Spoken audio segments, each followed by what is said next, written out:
Good afternoon, everyone, and welcome back to the Sunday Sermon. My name is Joe from About Going Blind, and coming up on today's episode, I want to talk about parental guilt. Maybe I'm not really sure if that's going to be the title, but yeah, parental guilt, and probably my recommendations, TV recommendations, films that I've seen, reviews over the last few weeks, really. Give you a bit of an insight into how AD's performing. Yeah. So without further ado, let's get into it. So talking parental guilt. Now, obviously, I've talked about parenting and being a parent on here before, but I think this is more to do with my condition and my disability, but will probably apply to people with other disabilities that are a parent as well. Now, as well as feeling like guilt for my partner and her having to do everything for me. I say everything very loosely. Obviously, I've lost my eyesight, so it's things like reading, helping me with cooking, posting on here, anything where I need to use my eyes for that I don't have the technology to help me.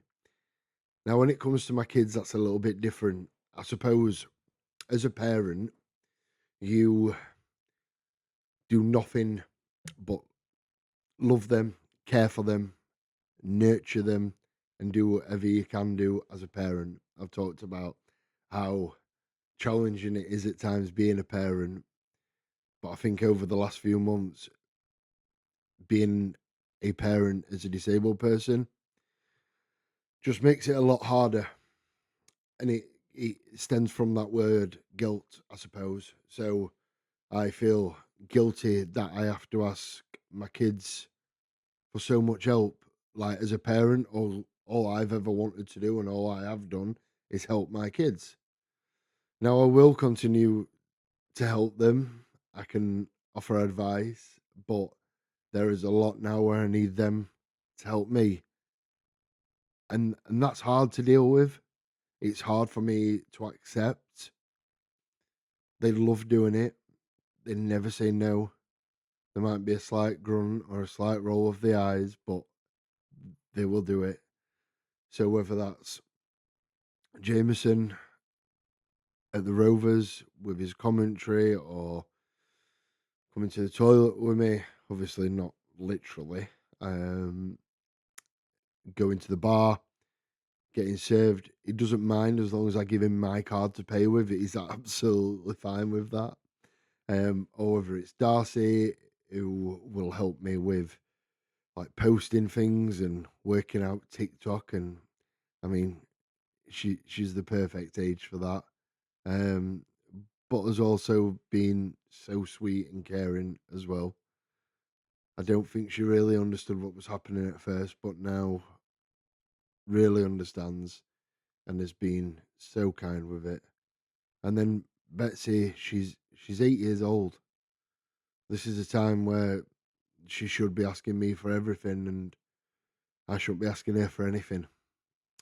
If you have met her, you will know that she is 8 going on 18. But that still doesn't take away from the fact that I do feel guilty for on all of them, and it's hard to come to terms with. And I try my best, but I struggle with it every day. Every day when I have to ask him, and obviously with the older two, they're older, so when it comes to making something to eat, if like Liv's not about or cooking, things like that, they can do. Whereas Betsy's 8 now, she'll help me with the cooking, but I don't want her to do too much.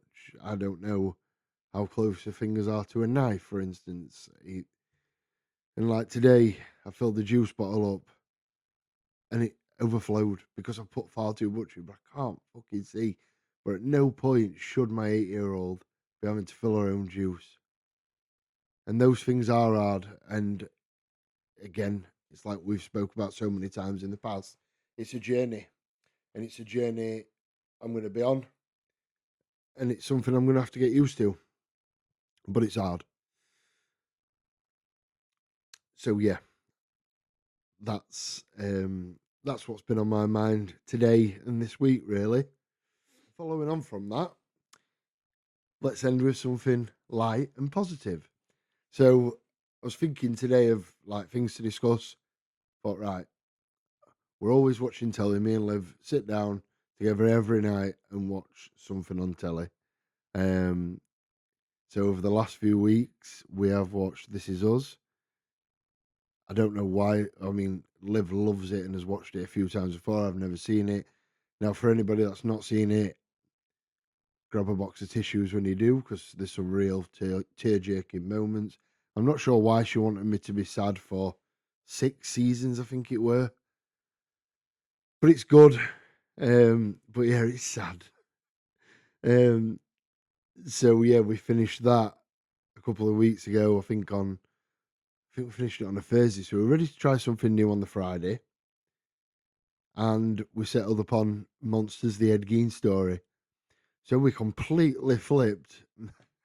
Went from one really sad and quite lovely family dynamic drama to a true-ish story based on somebody true, which was altogether a little bit sick.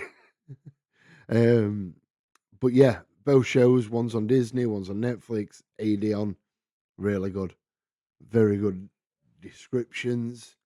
So yeah, really enjoyed watching those. I've been to see the new Rock film, The Smashing Machine, at the cinema. The story of Mark Kerr, quite a harrowing journey, but played really well by The Rock. Probably his best acting role to date.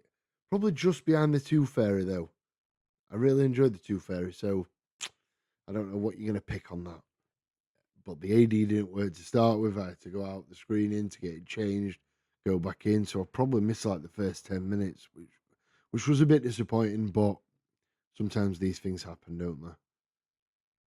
Following on from that, some other good shows that we've been watching. Obviously, Celebrity Traitors.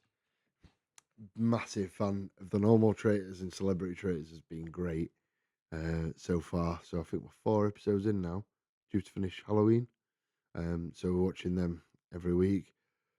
I've also been watching a show on Apple TV. Again, another new streaming, because there was a new series I wanted to watch on there. So I signed back up to Apple TV, a new streaming service that I haven't used since I needed the AD.